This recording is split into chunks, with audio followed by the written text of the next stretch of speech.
Hey there, I'm the Calinator. After a beautiful 16-hour train ride from Stuttgart to Copenhagen, I'm here at the Nordic Open Backgammon and I'm gonna report it all for you. Stay tuned and let me start with the tournament venue. So Nordic Open is a tournament that has been held for quite a lot of years and recently organized by the Backgammon Galaxy team, and it's played in a hotel in Copenhagen named Scandic Sluisholmen. And when we walked in here, we have this tournament venue.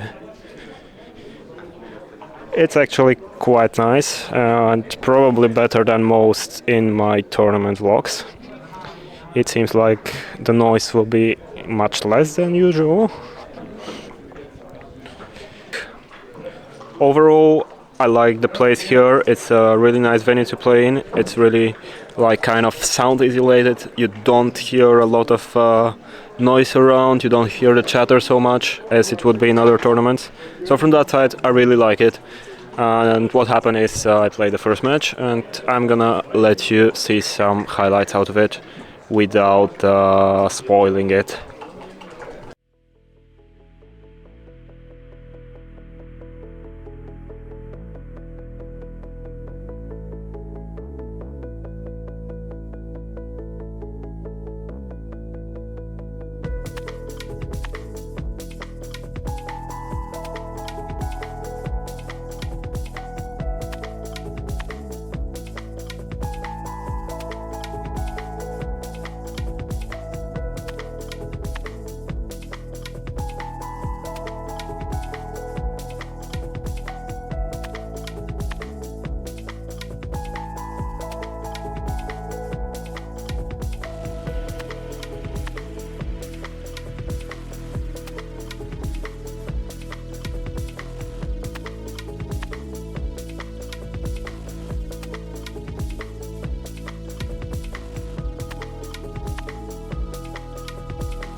Well, yeah, I was pretty much unlucky in that first match, but nothing I can do, I guess. That's just the typical backgammon thing. I'm still happy I played under 3 PR, which is really strong and gets me closer to the M1 title, which goes with 4.75 in the last 300 B map.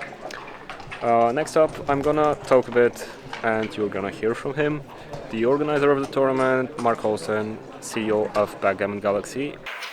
This is Marc Olsen, CEO of Backgammon Galaxy, and he's organizing this tournament, Nordic Open. Marc, what can you tell us about the tournament? Well, first of all, we're glad to have you here and doing some YouTube. That's always cool. This is the Nordic Open, as you can see here. We are in Copenhagen, Denmark.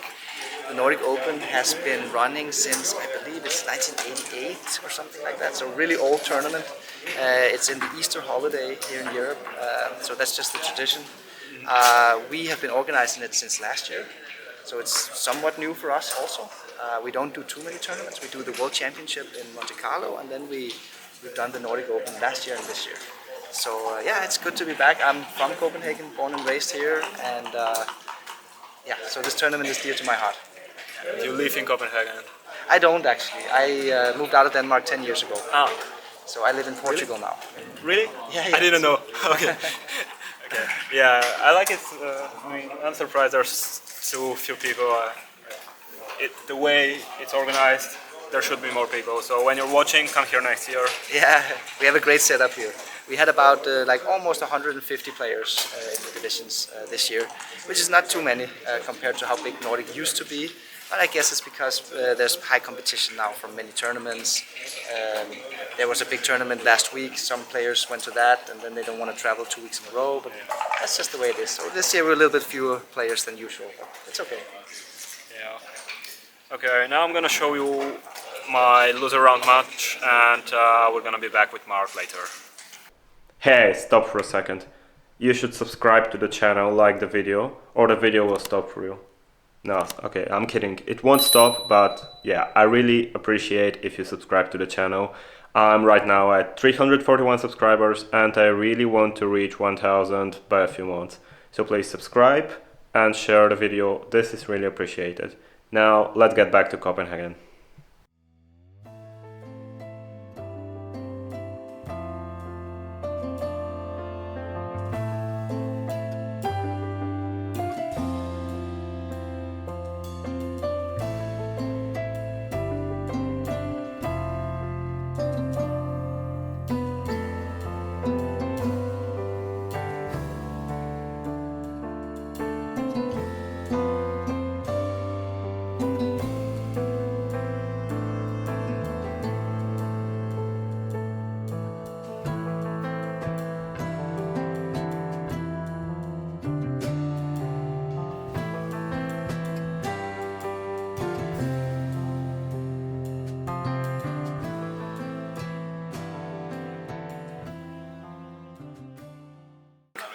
Apart from the Nordic Open, there is a parallel tournament running at around the same date, and I'll let Mark tell you more about it.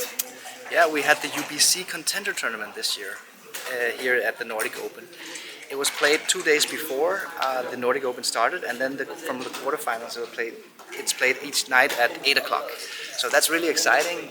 The UBC has become the most prestigious Grandmaster event of the year. Of course, we have the World Championship. Everybody wants to be World Champion, but the UBC, because of the format where you get 1 point for winning the PR and 1 point for winning the match, it's extremely skill heavy. So it's basically just a handful of players that has a chance of making it to actually win that tournament. We have Zdeněk Ziska as the current champion. He beat Mochi last year. Then Mochi retired from the UBC. He's been in the 6 UBC finals in a row, and it takes a lot of energy. You know, he spends months preparing for each UBC final. So I get his decision, even though it's always a little bit sad to be without Mochi. You know, he was won 4 out of 6 UBC finals. I have for you one top Japanese player. That's Grandmaster G0, if I'm not wrong. That's Michihito Kageyama, better known as Michi. And as far as I know, he came here only to play the UBC and maybe some side events in the Nordic. So Michi, how is the UBC going for you? Okay, so I first I'm qualified for the last 8 players. Then last night I played the quarterfinal, and fortunately I won it. So tonight, now I'm going to play the semifinal. Okay, that's really nice. And who are you playing in the semifinal? Against Oliver Squire. Okay, that's another Grandmaster. Who else is in the other semifinal? Do you know that? It is Thomas Meyer and good question. I need to check. Yeah. Okay, so it might be. Timo. Yeah. No, actually, I think Timo played against Thomas in the quarterfinal, so it must not be him. Oh, yeah, okay. But I'm not sure about that either. Okay, anyway, so that's tonight you're saying. Are you fancying your chances to become UBC champion and face Zdeněk? Yeah. Actually, yeah. That's the reason or motivation that I challenge UBC.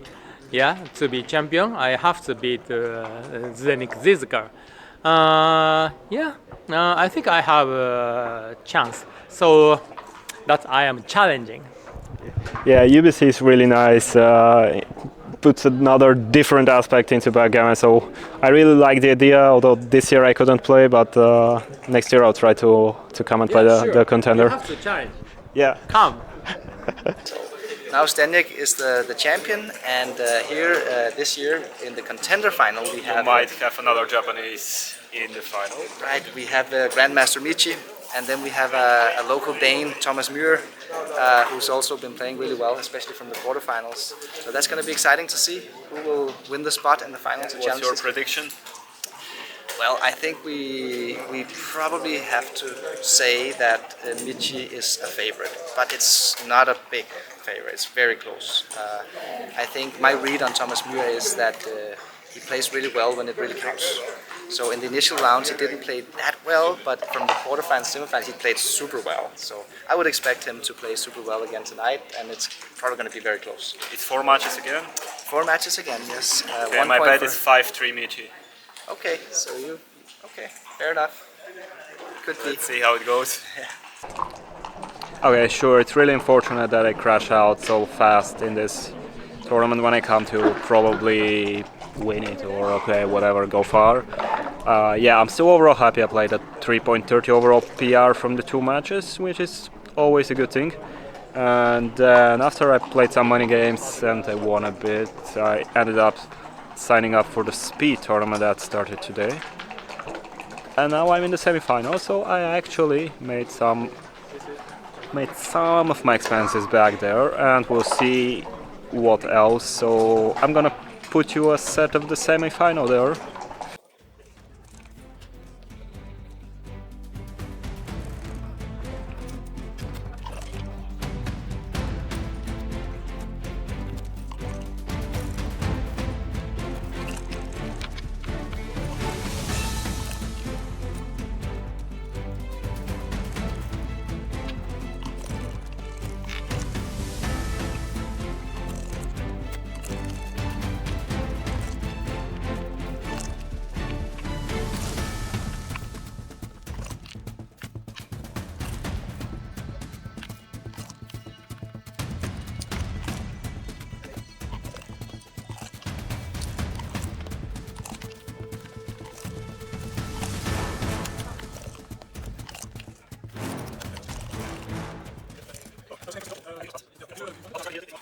As we said, Marc is the CEO of Backgammon Galaxy, and that is the biggest backgammon website in the world.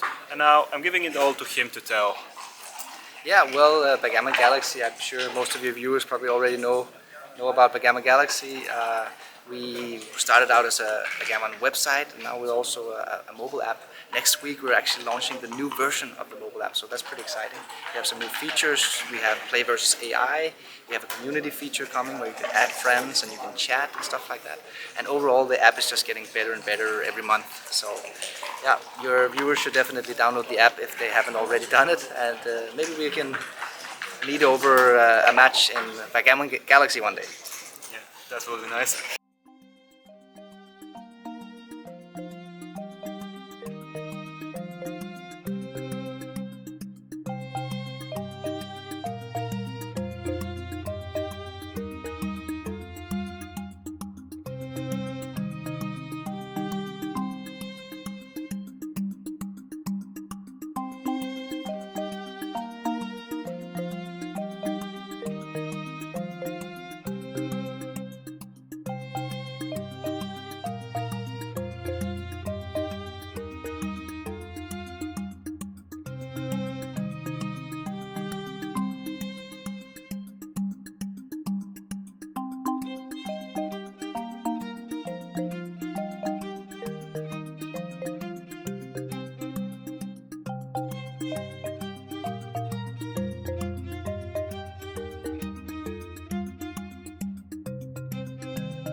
So that's how I actually won that speed tournament, and that's really nice.